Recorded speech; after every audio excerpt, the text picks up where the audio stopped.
दोस्तों, जिंदगी बहुत अच्छी है, बहुत खूबसूरत है। सुबह होती है, शाम होती है, धूप निकलती है, बादल बरसते हैं, बारिश होती है, बाढ़ आती है, बादल फटते भी हैं, रंग है अलग अलग। वैसे ही जिंदगी के कई रंग हैं।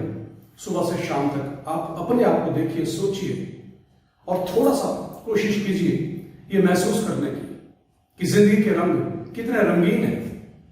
अक्सर कई बार ऐसा भी होता है कि आप जो कुछ चाहते हो, सोचते हो, वैसा होता नहीं है।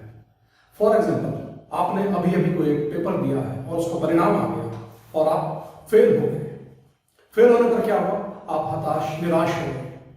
आपको हताश, निराश होने की आवश्यकता नहीं है। उसके लिए हम जैसे लोग बैठे हुए हैं आपके साथ, आपकी हर बात को शेयर करने के लिए। तो नमस्कार, स्वागत है आपका हमारे अपने आप सबके प्यारे चैनल ज्ञान तुल्य। अक्सर हम बात करते हैं जिंदगी को जिंदा दिली से जीने की, और आज उसी पर आ रहे हैं कि आप फेल होंगे तो आप क्या करोगे? दुखी होंगे या तथाकथित फ्रस्ट्रेट होंगे? नहीं, आपको फेल होकर के फ्रस्ट्रेट या दुखी होने की कोई जरूरत नहीं है। फेल मीन्स, जैसे अब्दुल कलाम जी कहते हैं, fail means first attempt in learning. और मैं जब छोटा था 9th-10th में, तो उसी समय में अपने भाई के पास HPU हिमाचल प्रदेश विश्वविद्यालय गया था उनके सानिध्य में रहने के लिए। विद्वानों के बीच रहते थे। वो अक्सर फिलोसफी, ज्ञान की बातें बताया करते थे, मोटिवेशन की बातें बताया करते थे। ये आज उन्हीं की सोहबत का असर है कि मैं कुछ जिंदगी में कुछ कर पा रहा हूं या आपके साथ अपने विचारों को शेयर कर पा रहा हूं। तो वो अक्सर एक बात कहते थे, क्योंकि विश्वविद्यालय में ऐसा होता है कि 2 साल 3 साल एकदम से, बहुत रेयर केसेस होते हैं जिनको MA MSc करने के बाद एकदम से जॉब मिलती है। अक्सर यही देखने को मिलता है कि आपको थोड़ी सी मशक्कत करनी पड़ती है। तो वैसे ही अक्सर वो मुझे कहा करते थे कि failures are the pillars of success, अर्थात जो सफलता होती है वो असफल लोगों के कंधों पर ही खड़ी होती है। अगर कोई एग्जाम में फेल नहीं होगा, सारे के सारे पास होंगे, तो उस पास होने का कोई औचित्य नहीं है, मजा नहीं है। एक वही दौर हमें बार बार याद आता है।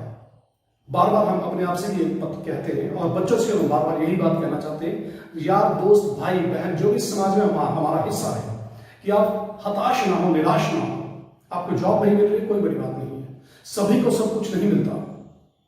तो वही दौर, उस दौर में क्या होता था जब हम लोग पढ़ते थे गांव में, उसमें क्या होता था आपने देखा होगा, 70-80 का दशक, बच्चे फेल हुआ करते थे। 31 मार्च को रिजल्ट आता था, सुबह ही दिल जोर जोर से धड़कने लगता था, धक धक धक धक धक धक, पता नहीं क्या होगा, पता नहीं क्या होगा, पास हो जाऊंगा या फेल हो जाऊंगा। पास होना बहुत बड़ी बात होती थी। एक आज का दौर है जहां 95% अंक, 95% मार्क्स कोई बहुत बड़ी बात नहीं है। हमारे जमाने में पास होना, फर्स्ट डिवीजन लेना, ऐसा होता था कि जैसे हमने ओलंपिक गोल्ड जीता हो। फर्स्ट डिवीजन की तो पूरे गांव में, पूरे इलाके में चर्चा हुआ करती थी। तो कुछ बच्चे हमारे साथ उस वक्त भी फेल हुआ करते थे। वो आज के दौर में ऐसा नहीं है, क्योंकि आज नो डिटेंशन पॉलिसी, 8वीं तक तो हम फेल कर नहीं सकते हैं। इसलिए आजकल के बच्चों को शायद ज्यादा असफलताओं का पता नहीं है, इसलिए वो जल्दी बाद में प्रेशर में भी आ जाते हैं। तो मैं उन्हीं बच्चों को आज फोकस करके ये कहना चाहता हूं, खासकर उनको जो फेल हुए हैं, जो बार बार पेपर देने के उपरांत भी जिनको सफलता हाथ नहीं लग रही है, मैं सिर्फ उन्हीं से आज 2 बातें करना चाहता हूं कि आप कभी भी हताश, निराश ना हो। ये जिंदगी आपकी, आपने अटेम्प्ट किया, कोई बात नहीं। दूसरी बात सही, it's always next time, it's always next time. दूसरी बात सही, हमारे प्रयासों में कहीं ना कहीं कोई ना कोई कमी रह गई होगी। एक कहानी आपको और सुनाता हूं, वही बचपन की यादों में। हमें अंग्रेजी में एक कहानी थी, किंग रूस एंड द स्पाइडर। किंग रूस, राजा, किंग राजा, ब्रूस उसका नाम होता है।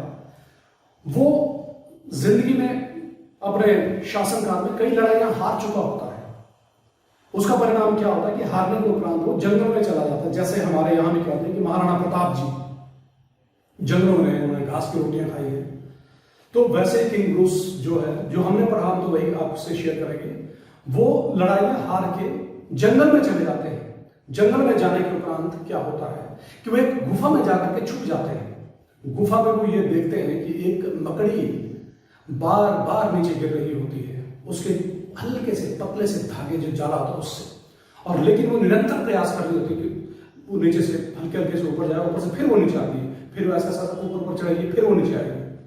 तो राजा देखता रहता उसको कि इतने प्रयास करने के बावजूद भी बकरी बार बार नीचे गिर रही है, लेकिन ये हार नहीं मान रही है, हार नहीं मान रही है। अंततः क्या होता है, बकरी हार नहीं मानती है और वो ऊपर चढ़ जाती है। हार नहीं मानूंगा मैं, हार नहीं मानूंगा मैं, आदरणीय श्री वाजपेयी जी की कविता भी यही है। तो आप लोग भी हार ना माने कभी भी। हारना क्या है? हारना है प्रयासों को छोड़ देना, मन का है। मन से अगर आपने सोच लिया कि मेरे से नहीं होगा तो कुछ भी नहीं होगा। मन से आपने सोच लिया कि मैं करूंगा, मुझसे होगा तो होगा।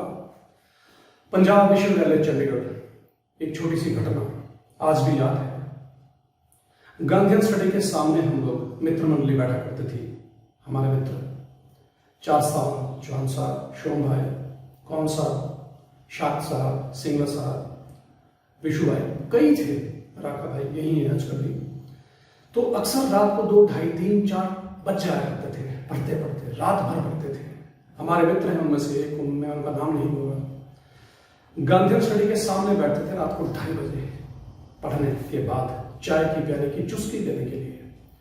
और कई बार बात होती कि यार नौकरी मिलेगी या नहीं, क्योंकि हर बार 2-4 लोगों से रह जाते थे। अंततः 10 वर्षों के अथक प्रयास के बाद, 10 साल एक बहुत लंबा चौड़ा अरसा होता है, एक डेकेड पूरा, दशक। 10 सालों के लंबे चौड़े प्रयास के बाद अंततः सफलता मिली और आज बहुत अच्छी जगह पे प्रशासनिक सेवाओं में अपनी सेवाएं दे रहे, राष्ट्र की प्रगति के लिए कार्यरत है। वैसा ही आप लोग भी निराश ना हो, हताश ना हो, बस आप बने रहिए हमारे साथ, हमारे चैनल को देखते रहिए, अपनी डिमांड्स भेजते रहिए। हम बस उन पर हल्का सा प्रयास डालने की कोशिश करते रहेंगे।